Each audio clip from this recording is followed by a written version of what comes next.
Hey guys, welcome to Punk Rock Storytellers Unplugged. I'm your host, Brad Hesse. Tonight, I'm excited for tonight's guest. He was in all. He was in Drag the River. He's in A Vulture Wake right now. He does his own solo stuff. We have Mr. Chad Price on. How's it going, Chad? Oh, hey. What's up? Awesome to have you, man, and I'm just going to let you do your thing. Okay, getting right to it. Yep.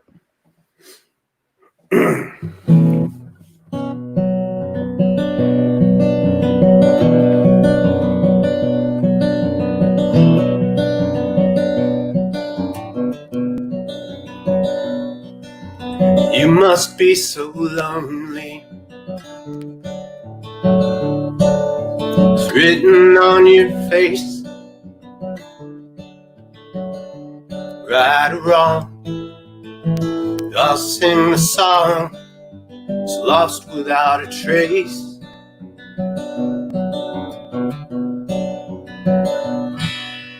You must think I'm foolish. See it in my eyes. Might be true, but I've got you to bury me alive.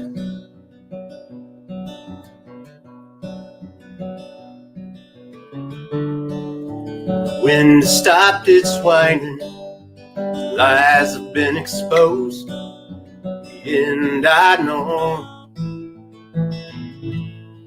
you must be so lonely.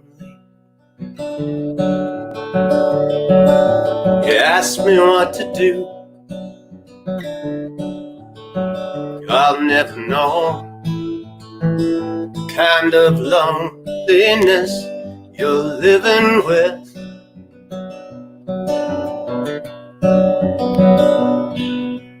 You must think I'm crazy, like only I can be. Might be true, I've got you to confirm what I believe.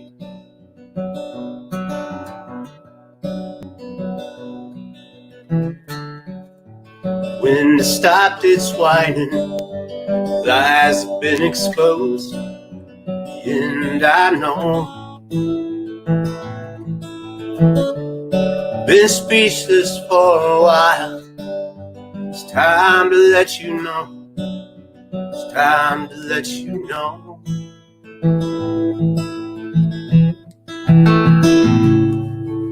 You must be so lonely. You must be so lonely. You must be so lonely.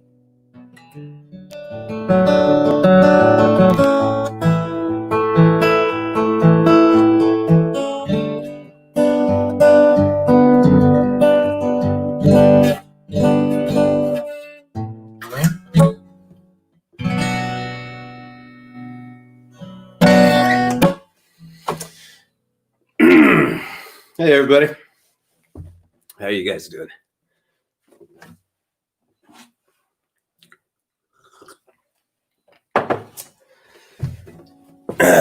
All right, so as Brad said, my name's Chad Price. I'm in a band called All, band called Drag the River, band called A Vulture Wake, and I am a solo artist as well. Tonight I'll be playing, I won't be playing any Vulture Wake songs. Sorry, next time. But I'll be playing some shit from the other stuff. This is also a first for me, this kind of storyteller thing. If anybody knows me, I'm not really much of a talker.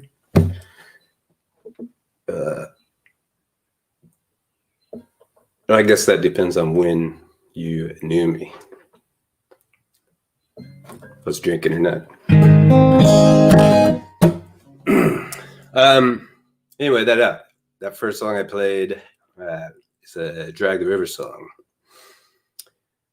called So Lonely. Years ago, there was this TV show called Millennium that was brilliant. Love it. It was an amazing show. Chris Carter created it, which he did the X-Files as well. It's similar to the X-Files. But anyway, the main character, it was that actor Lance Henriksen. His character, his name was Frank Black. All right. So there was one episode. The entire episode there were these 4 demons sitting in a like an all-night coffee shop, just drinking shitty coffee, eating donuts. They were telling stories about like scaring the shit out of people or whatever. Because nobody could see them as demons. People see them as humans.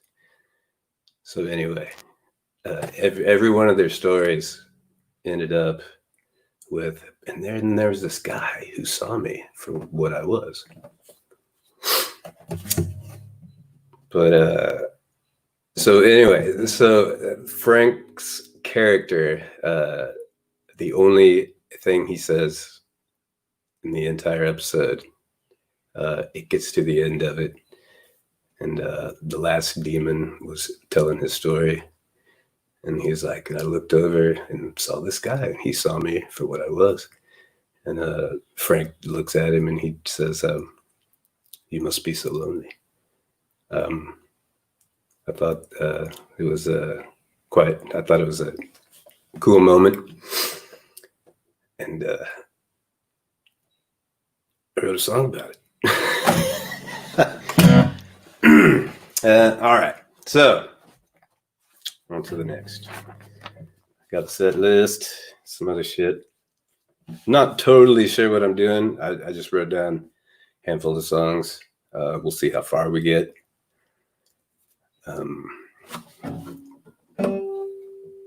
But whatever.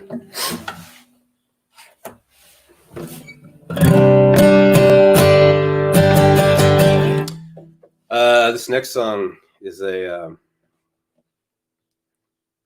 this is I believe it's a Chad Price solo. Is it? Yes. This is called Your Paralyzing Wings.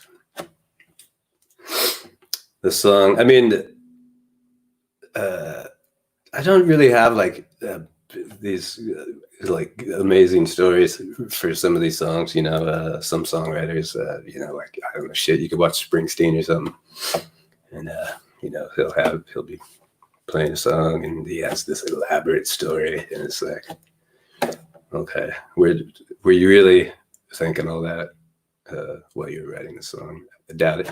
But anyway, this song, I just got a line from there's a Dion song from whatever, the 60s, early 60s, called Little Star. I just thought it was a cool line, cool melody. Snagged it, wrote a song around it. Here it is.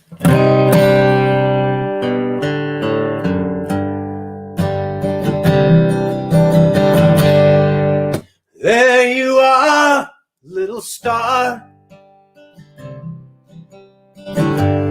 You're afraid to show your face. Why's your smile so out of place? No, you are my little star. There you are, little one. Seems that you have lost your way. jump into brighter day. Know you are my little one.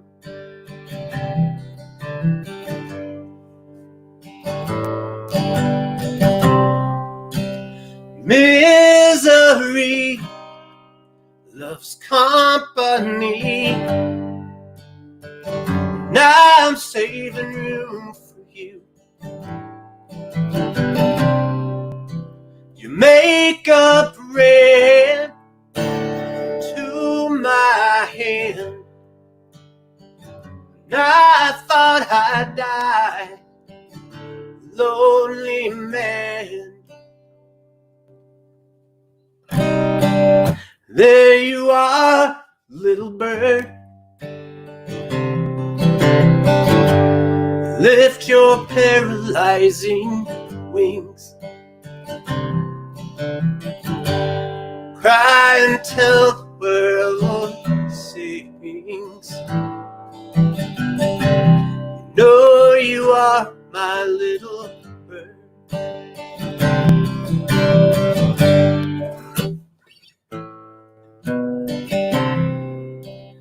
Misery loves company. Now I'm saving room for you. Your makeup red to my hand. And I thought I'd die, lonely man.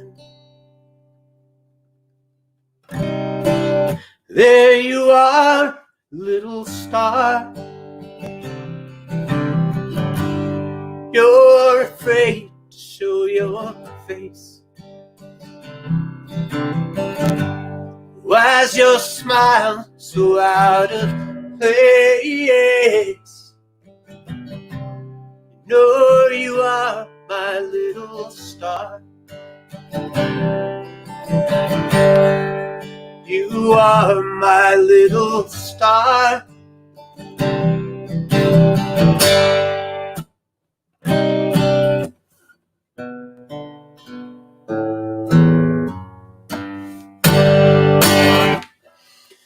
It ends somehow, something like that.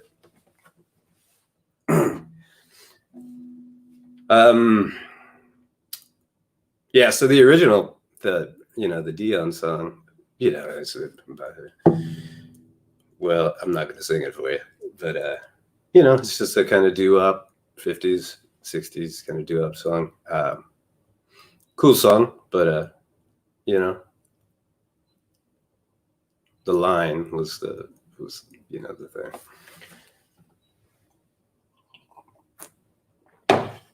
All right. Let's see. I do believe. I asked some people what they wanted to hear. They wanted to hear some stories about. But I don't know. It's weird. Just hanging out here, basement by myself. This next song is a. Let's see, what do we got here? All right, pick up the tempo a tiny bit. Actually, not really. So this is another Drag the River song.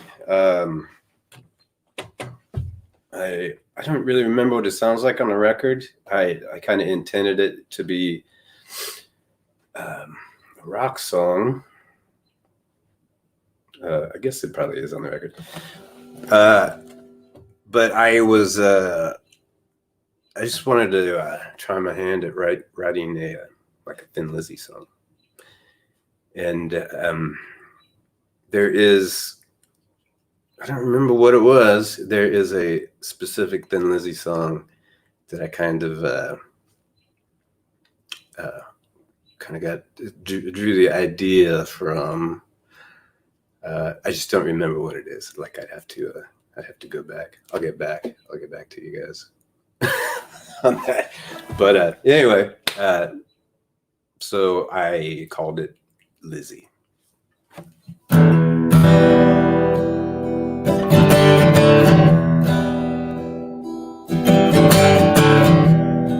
Rubber melts on the highway, west wind blows stinking.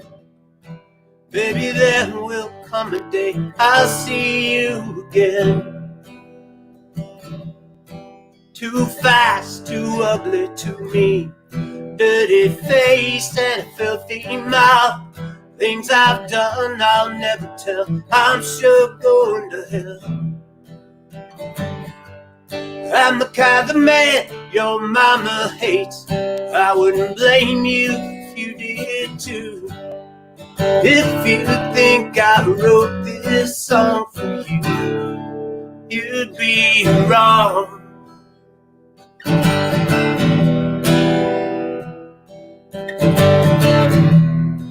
Drinking whiskey in the sun, blurry-eyed, sick as hell. Is this some nightmare? It's too hard to tell. There's a killer on the run. Is it me or is it you? This pain and guilt has burned me through and through. I'm the kind of man your mama hates. I wouldn't blame you if you did too. If you think I wrote this song for you, you'd be wrong.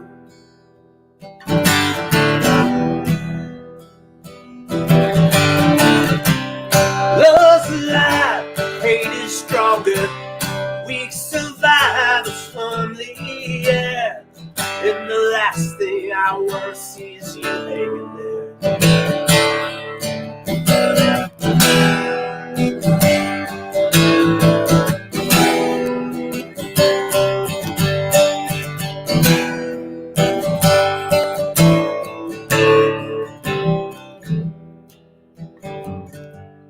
I'm the kind of man your mama hates.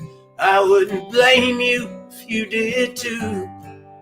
If you think I wrote this song for you, you'd be wrong.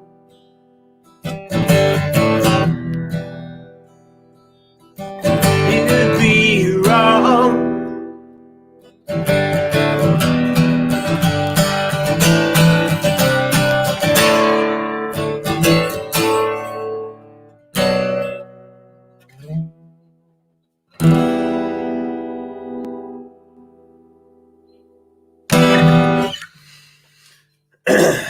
That's that. Wait, I'm seeing like some comments pop up. What's I think whatever thing I'm on here, I don't really know how to work it. I feel like maybe I can see what all you guys are saying. Hey, there we go. Royal Headache also have a song called Little Star, and it also rules. Okay, I'm gonna check it out. I wonder if they wrote it because of the Dion song. Dion. I did say Dion, not Dio. This is way better, being able to see all you guys talking.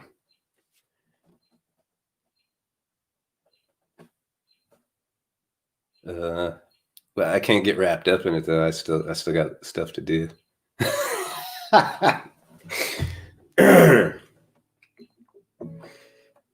Right. I don't want to waste a lot of time tuning either. So we're just gonna hope for the best. I'm just gonna blaze.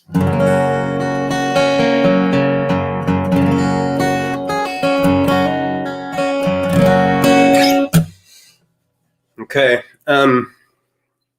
Let's see here.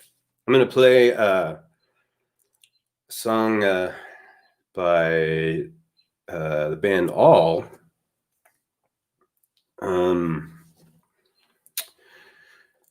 A lot of the songs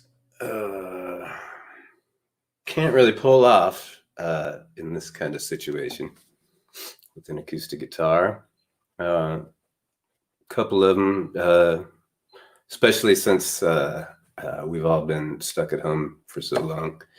I've had a little more time to do some shit, but I started to figure out some, I mean, some of them are just rock songs, and some have too much guitar shit going on, so you can't really do it. But here's one I figured out. I wrote it.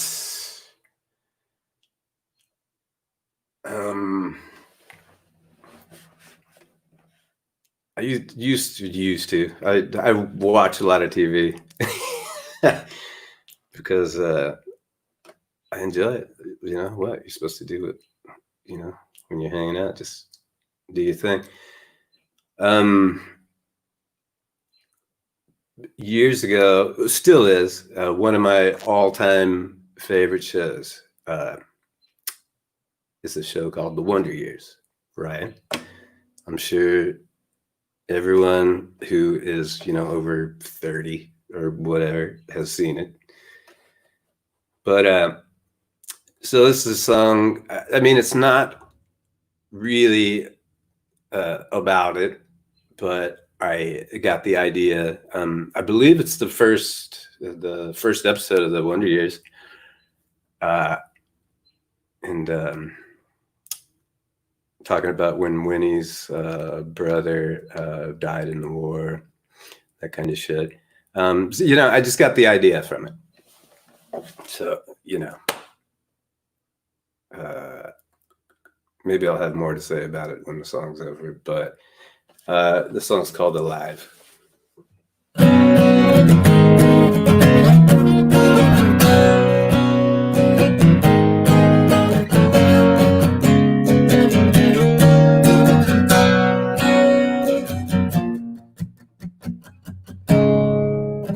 Think of all the things we did back when we were alive.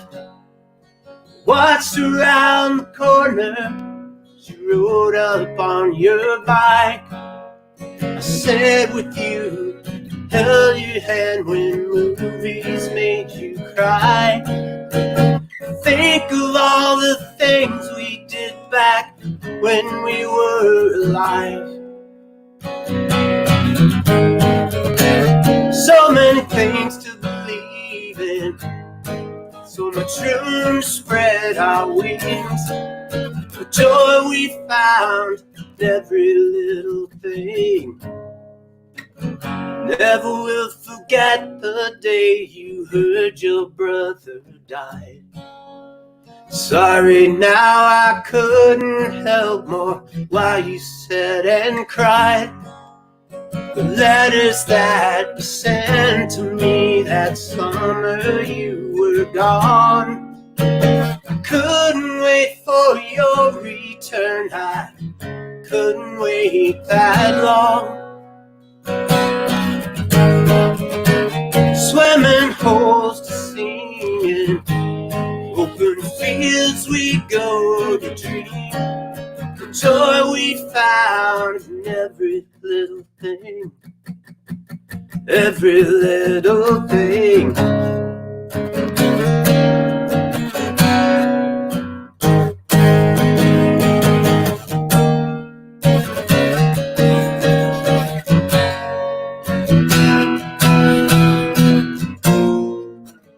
Think of all the things we did back when we were alive.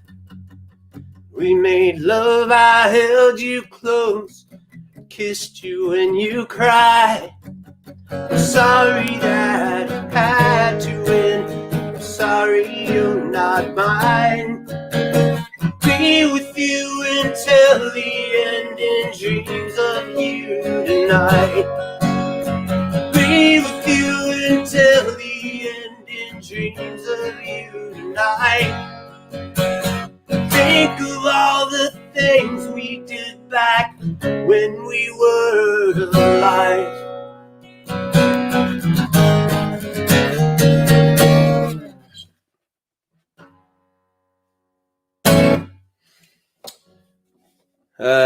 Yeah, okay.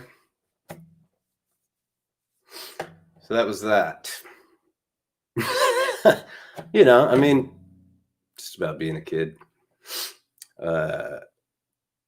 That show, The Wonder Years, I mean, anybody who's seen it, I mean, shit, it takes you just right back to your childhood, and it's pretty amazing. It's a good feeling. Oh shit. Okay. What do we got here? I can't really look at you guys' requests and shit because it'll take the whole time. Hey Frank. Amazing.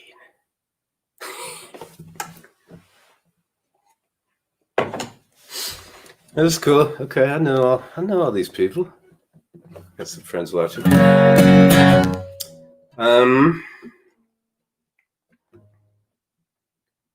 Still fairly in tune here.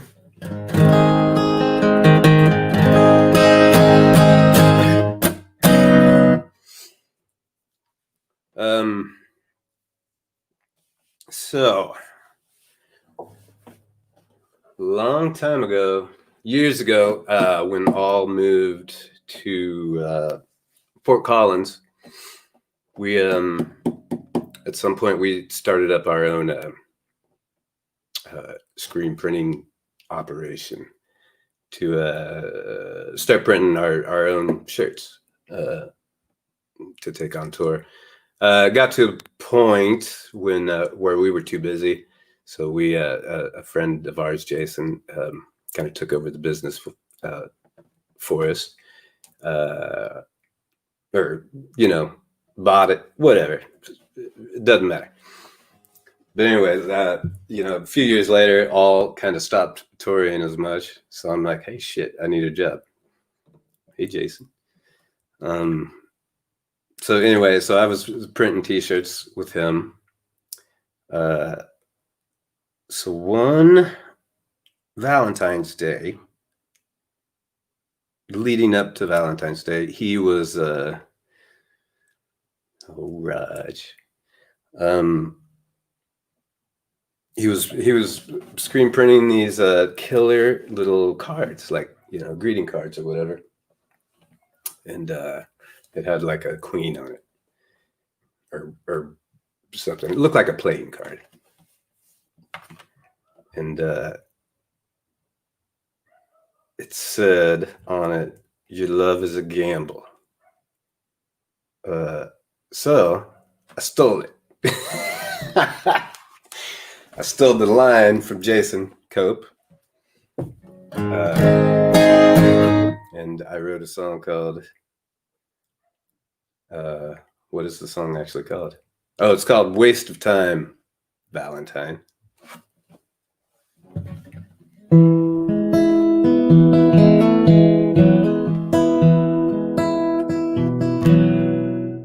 Your love is a gamble, Valentine. Place your bet, I will love you all the time. You are my queen, and I'm your king. We won't know what it all means till we have hearts in our hands. It seems we break it every turn, but we'll trust in lessons that we learn. Solitaire is never fair. Lucky enough, I know we can find the diamonds in the snow. It's late, I see it in your eyes. Are you bluffing, or can we call it lying? Ace of Hearts showed me up. Where we're headed ain't no place for us. We let the diamonds turn to rust. Your love is a gamble, Valentine. Sure bet I will love you all the time. You are my queen, I'm your king.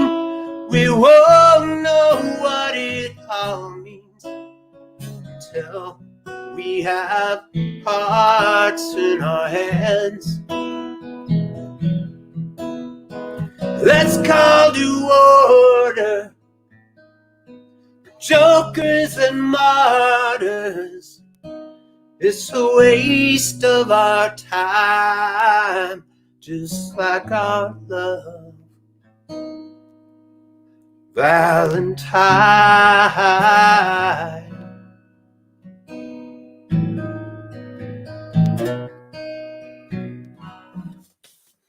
We found Joker in the deck.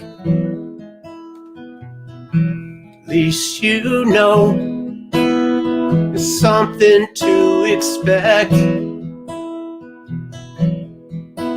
Break my fall, raise the bed. I know you won't regret it. There's a full house somewhere up ahead. Your love is a gamble, Valentine. Place your bet I will love you all the time. You are my queen, and I'm your king. We won't know what it all means till we have hearts in our hands.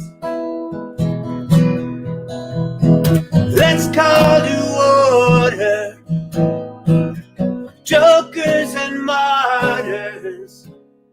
It's a waste of our time, just like our love. Valentine.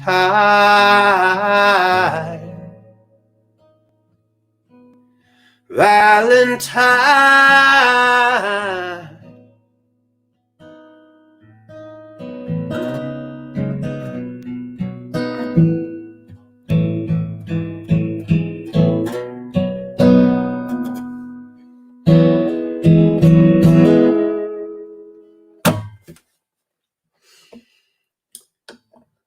Waste of time, Valentine. So yeah, I mean, I stole the line from my buddy, but then, you know, I mean, I wrote all the lines. I wanted everything to have something to do with cards or poker or whatever, you know, Full House, fucking solitaire, diamonds. You get the idea.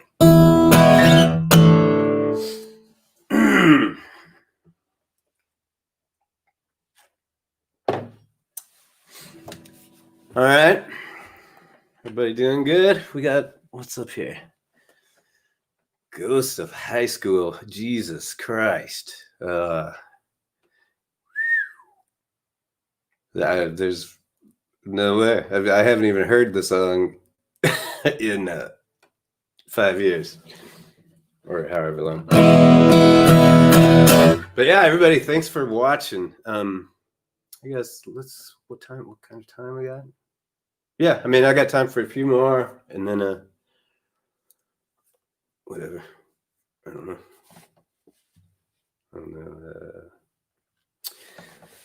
know. This next song is it's an old Drag the River song. One of my, I don't I mean, obviously I do have time, but I used to read a lot. Not as much anymore, but one of my favorite writers is this guy named Harry Crews. He, I don't know, he's from Georgia, I think. But he lived in Florida for a long time. I think he taught at Gainesville. Anyway, he's the kind. I guess it has different names. People call it like grit lit. It's also Southern Gothic. Yeah, I mean, a lot of those writers are. I mean, that's the kind of shit I really like. Flannery O'Connor and Cormac McCarthy and Harry Crews and Larry Brown, those kind of writers. But anyway, so this is a song called Mr. Crews. The point of it was I used characters from his books, and I actually used just like the titles of books, kind of piece together a song. So here's this.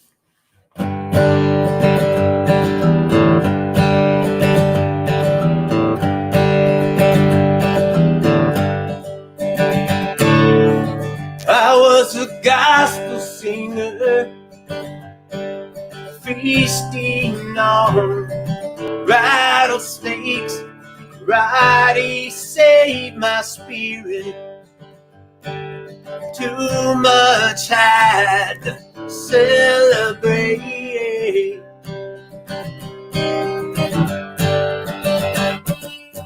Sad and scarred, my lover, naked in garden hills. It don't lead to heaven. We'll survive on blood and grits.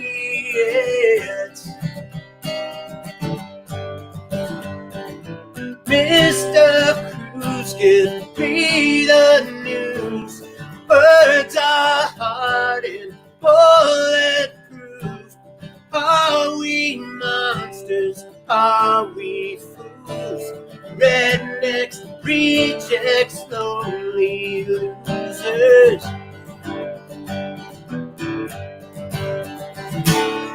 Stump finished off my whiskey.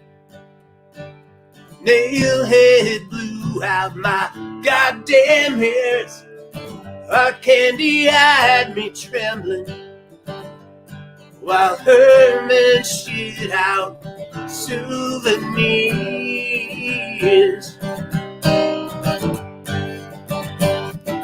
Mr. Crews, give me the news.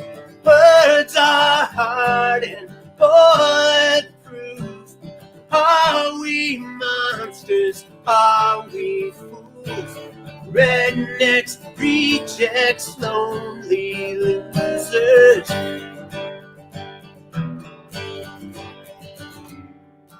A naked body makes you feel the pain, like rattler venom running through your veins. Never seen this kind of beauty before. Mud, blood, lost love, liquor, gun, sports.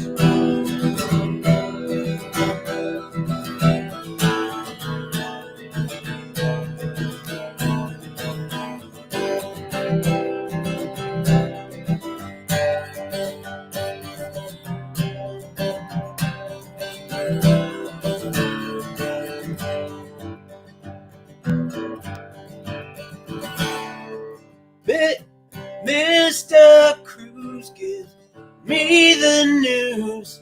Words are hard and bulletproof. Are we monsters? Are we fools? Rednecks, rejects, lonely losers, lonely losers.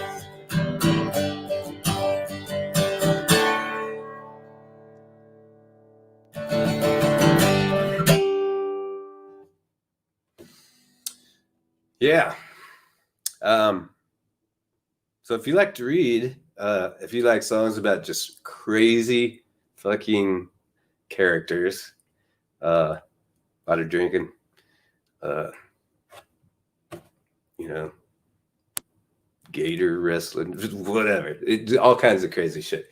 Harry Crews, he's got a lot of books. He's dead now, but there's a lot to take in. All right. Let's see here. Maybe okay. Let's see. I'm gonna skip a couple here.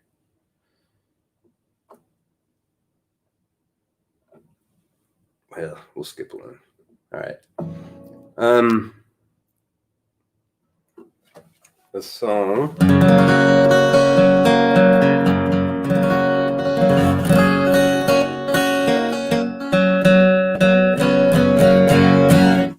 Shit, do I remember this? We'll see. We'll see. This song I wrote about the state of music.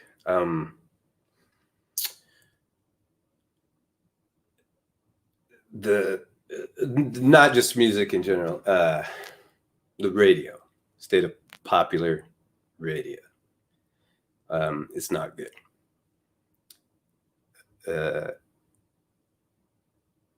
So I wrote a song about, music is, to me, music is pretty much everything. It's,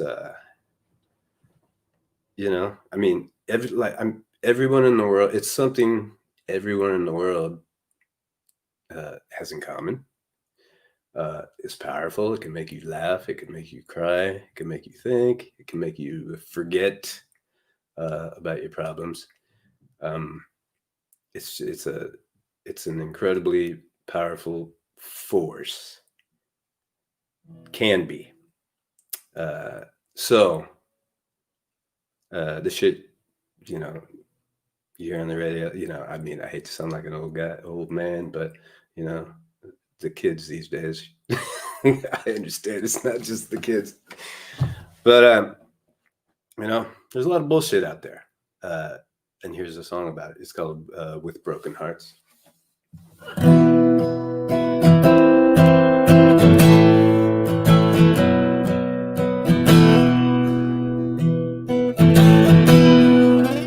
I remember when we were just kids. We heard Sam Cooke singing on the radio. Those were the days magic began. The magic of the music is feeling. With broken hearts, beat up guitars. Oh, they said every song was sacred. Their war was won without being fought. The magic of the music is feeling.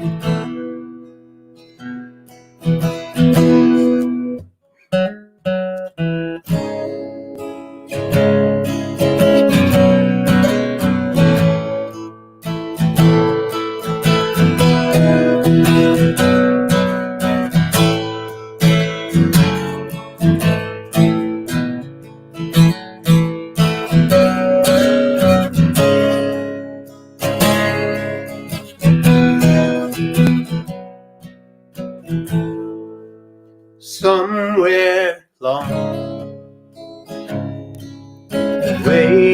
we were blinded, just like everything worth saving is behind us. Hard way to think, tougher to know. The magic of the music is failing. We pray someday a Savior help us feel we belong.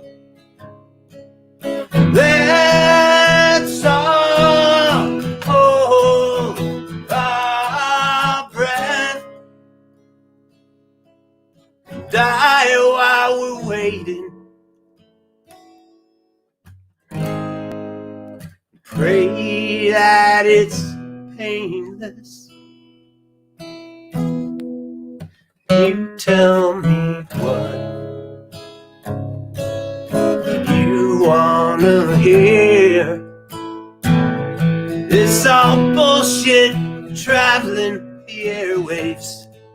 It's dead on the floor. It's been dying for years. Magic of the music is failing. The magic of the music is failing. No, the magic of the music has failed us.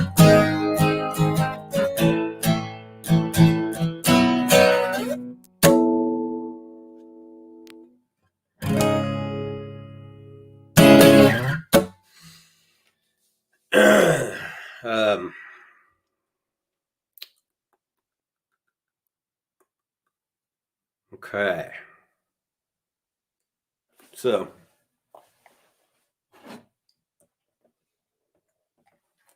all right. I'm gonna have to wrap this up here in a minute. Oh shit. Hey Mom. So she wants to hear. Okay. All right. Okay. So I joined All when I was 21. It's like 93, I think. I'm from Kansas City, Missouri. All moved out to this town called Brookfield, Missouri.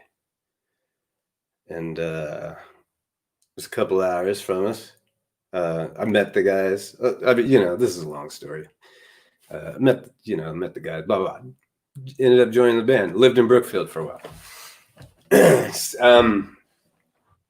There's 1 year. I mean, it's just farmland out there. It's just all flat, nothing. 1 year it fucking rained. It flooded. The road to kind of get out of town, like if I wanted to go to Kansas City and hang out, it's flooded.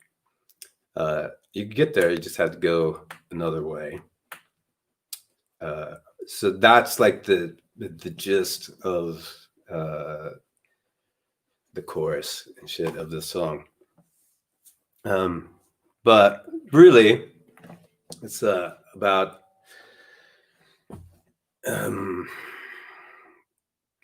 kind of how depressing it can be to live in like these kind of just forgotten little small towns out in the middle of nowhere. If you don't want to be there, it's a terrible place to be. I'm not talking about this specific town. I mean, you just don't want to be stuck where you don't want to be stuck. A lot of people just end up, just drinking their life away. They don't give a shit. They see the same couple people They don't care about going anywhere. They don't care about seeing anything. But I mean, you know, I got to wrap this up. But this is a song called Brookfield. Old dirt road runs around the lake. Don't matter where you go, 'cause this town is safe. Everybody knows everybody else. The only bar around. Anyone worth talking to is filling up on the way through town. Lived in the same house all my life. Sit on the bar stool and watch the same fights. Sick of the same damn view. Broken down school. Blind man might see the beauty. I got some news for you. I don't need to know anymore. I don't need to go anywhere. 36 has been flooded for the better half of the year. Smile at the girls if I catch their eye.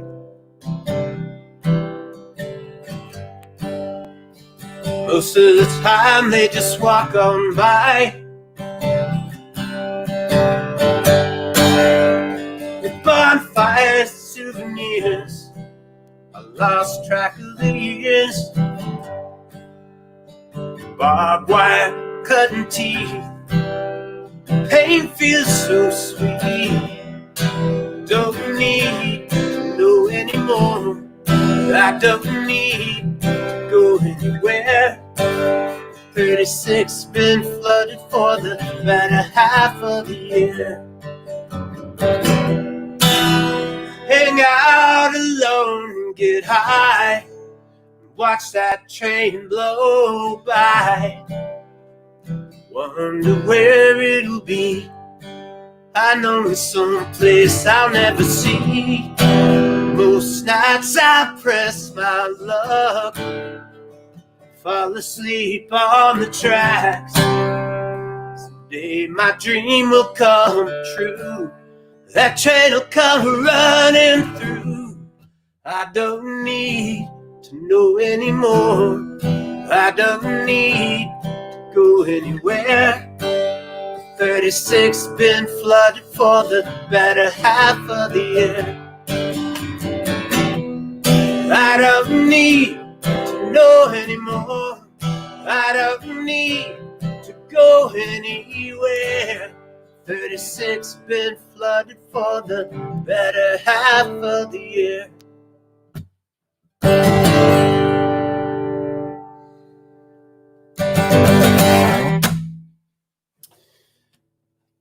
All right, that's a song called Brookfield. I was gonna play another one, but looks like we're running out of time.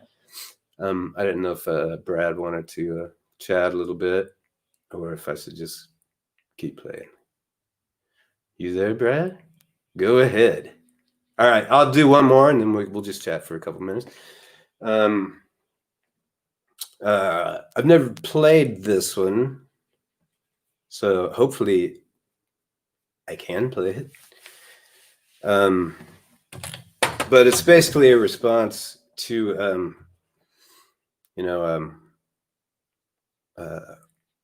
tragedies. Shit happens. And it's a response to thoughts and prayers, basically.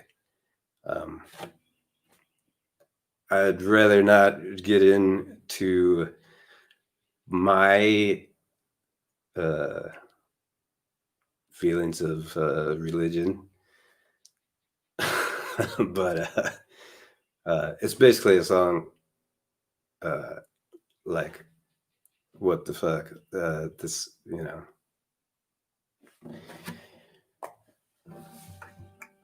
I don't know what I'm saying. I'll play the song. We'll get back to that.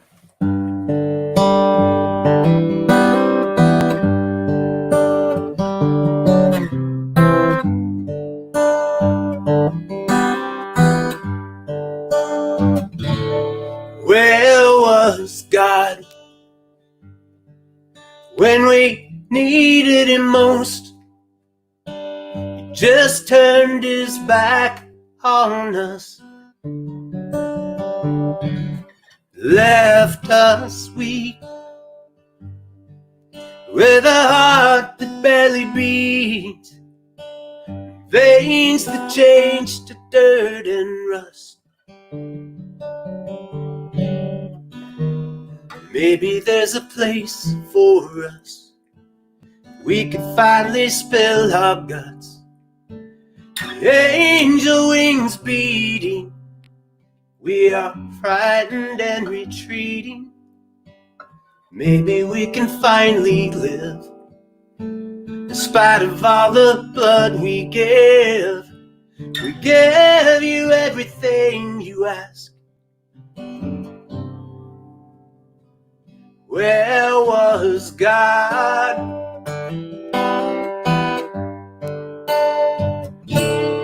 Where was God? It's a pain that only we know, a shame that we can't let it go. Go to sleep, dream of sweeter things, like rains to wash our sins away. Maybe there's a place for us. We could finally spill our guts. Angel wings beating. We are frightened and retreating. Maybe we can finally live in spite of all the blood we give. We gave you everything you asked.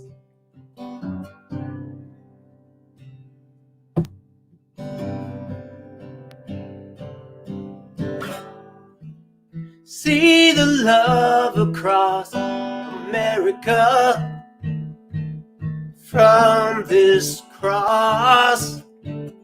Is this truth? Or are we lost?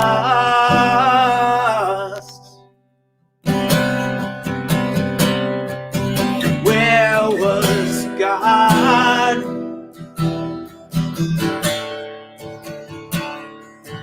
Where was God?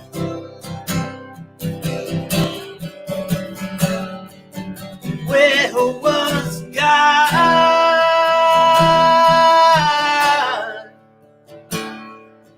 Where was God?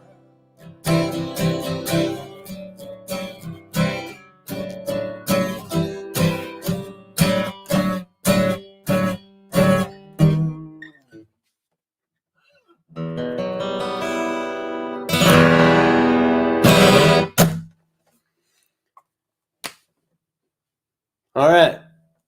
That was a song called God. So awesome, man. Hey, Brad. Like, okay. The comment I have before we start was like when you said that about the comments about the radio earlier, it just reminded me of that old Simpsons quote with Principal Skinner. Am I out of touch? No, it's the children who are wrong. Because it's coming all too relatable now.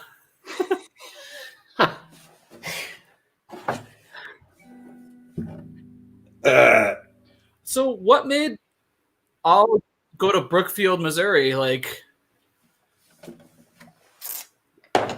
I believe Bill's dad was from there or lived there at some point. He owned like 2 houses there. So they moved out there from LA, where they were probably all like living in like a practice space, all 4 of them, sleeping on the floor for a lot of money. So, 2 big houses out in the country. Everybody got their own room and shit. And I mean, it was either free or dirt cheap.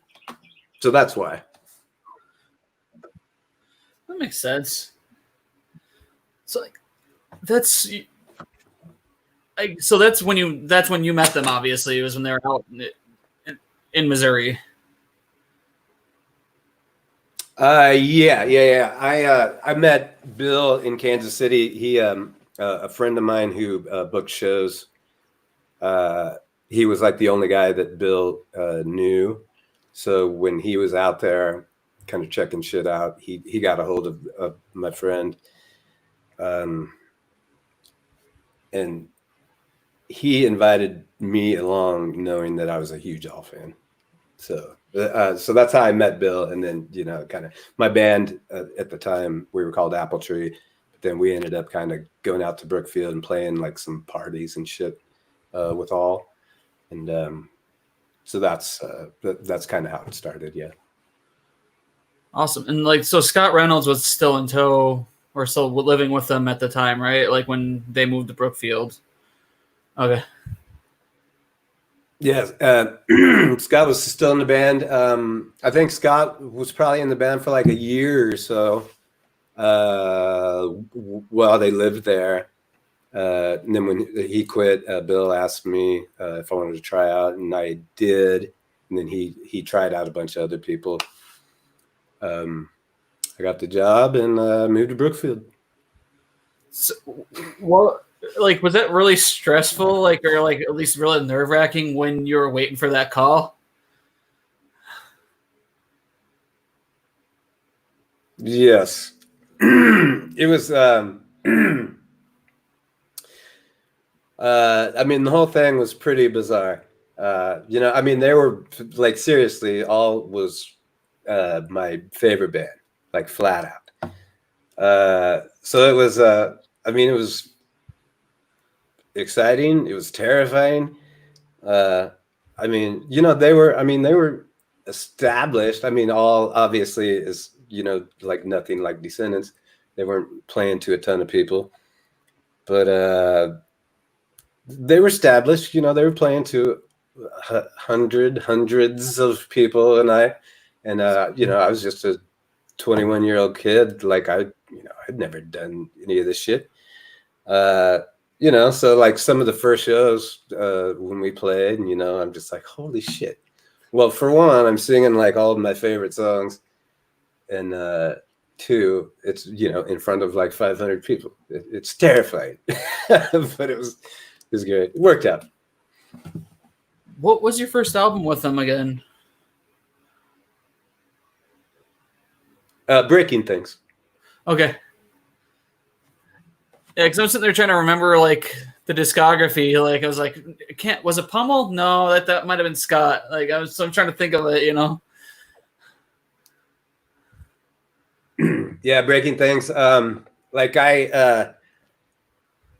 let's see that. So the record before that was Percolator, right? Yeah.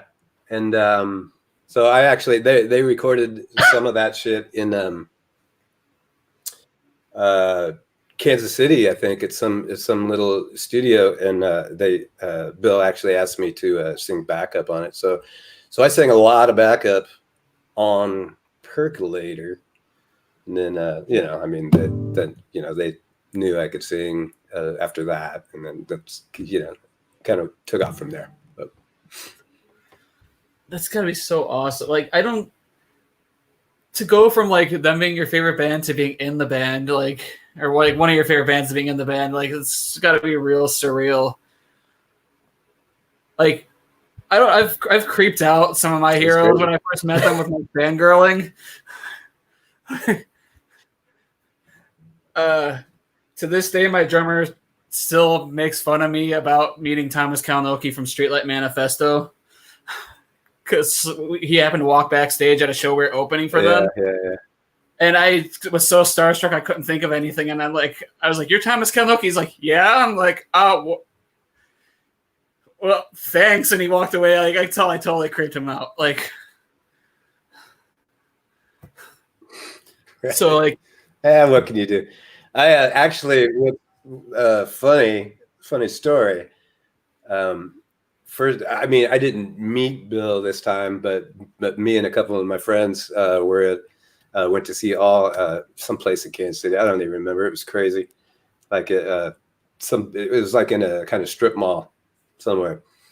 So the three of us, like we just saw everybody, like everybody came out, their hands were marked with whatever. So we're like, we just went to the grocery store and bought a whatever color marker. So we're all standing there like drawing the shit on our hands. And then we just look over and Bill is sitting right next to us.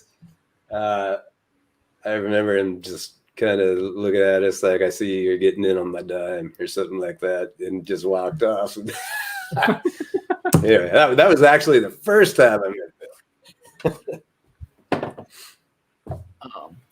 So, like, how did you hook up with John Snodgrass and join Drag the River?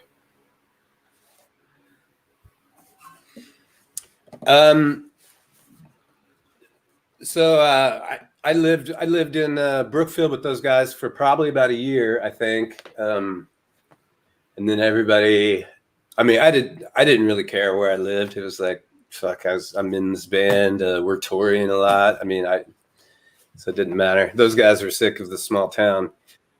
So they passed around some towns to move to.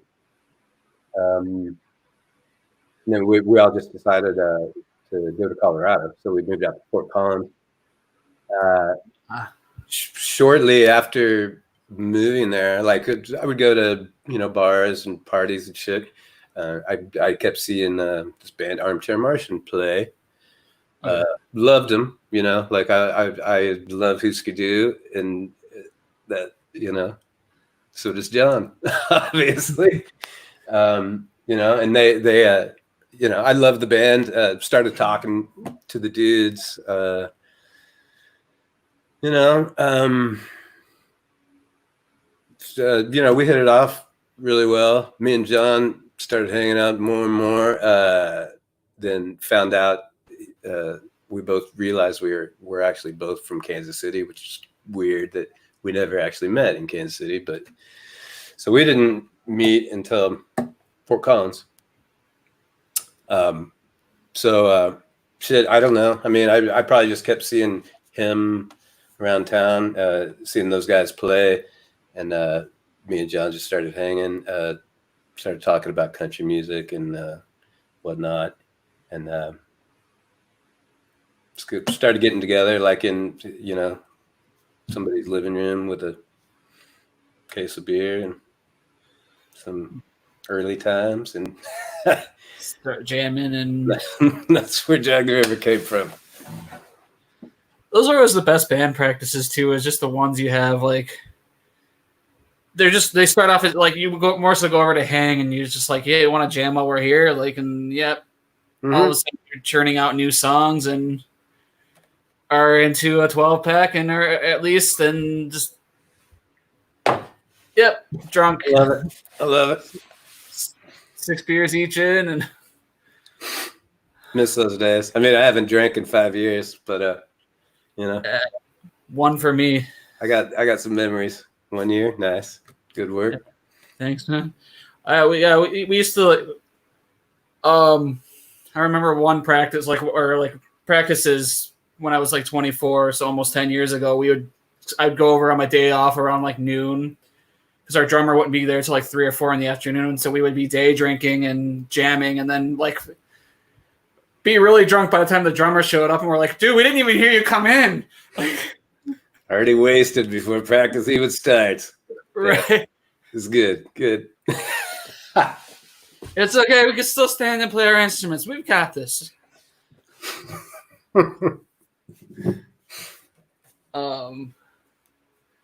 Yeah, like I don't. So like, how long have you been solo? Like, I mean, 2007, I think is when I read Drag the River kind of decided to take a break. Shit, I really don't even know. I mean, my first solo record at Smile Sweet Face was damn, I don't know when that came out. Maybe 10 years ago? Something like that? I'm not really sure. I don't know. But Yeah, so I mean I put that record out whenever that was. Played out a little bit. Like I never really did any touring that much for it.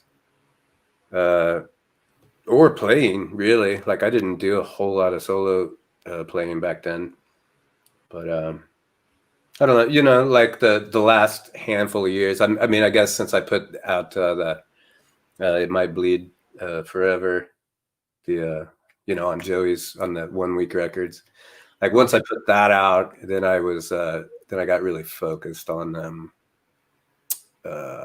practicing more and just trying to get out, you know, by myself, like as much as possible. And it's still slow going, you know, but going for it. I'm trying. That is like an awesome concept for a record label too. Like honestly, like one of the coolest ideas I've heard. Like is 1 Week records. Mm-hmm. Yeah. I love the idea of it and everything. I think I'm the only person that actually didn't do what the idea of the label is, which is recording at Joey's house for a week. That's why it's called 1 Week.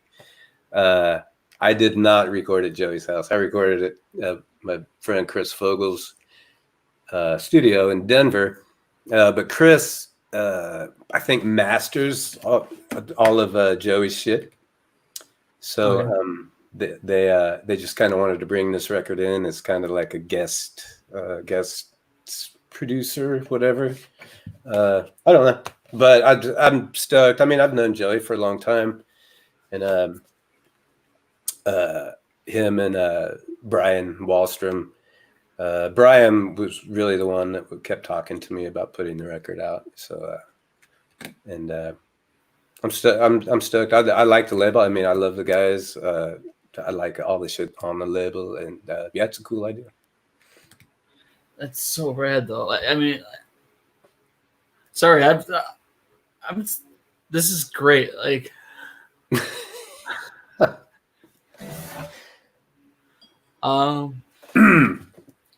Is there anything you would like to plug right now since we are past the hour? Yeah, not really. I mean, the last 3-4 months, whatever, I've just been writing as much shit as I can for the Vulture Wake record.